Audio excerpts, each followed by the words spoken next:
ओम साईराम। नमस्कार सांगमाने। आज मु बनाऊँगी बीन्स रो गोटे रेसिपी।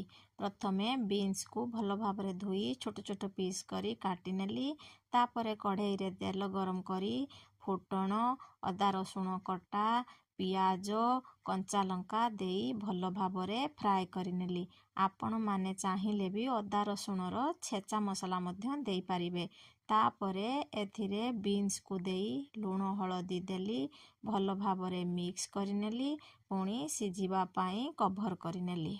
किछि समय परे कभर काढ़ी देखिली बीन्स हाफ बॉयल होई जाइछि।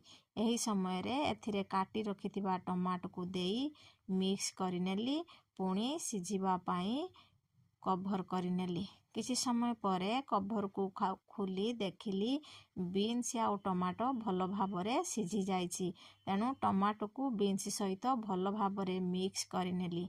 एथिरे पुणी लंका जीरा धनिया पाउडर को देई भल भावरे मिक्स करिनेली।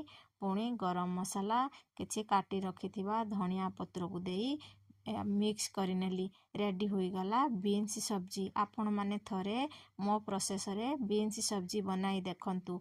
एहा रोटी पराठा सहित खाइबा पाई भल लागे। आपण माने बनाई थरे खांतु। तापरे केमिति लागिला निहाती कमेंट रे कहंतु। नमस्कार सांगमाने।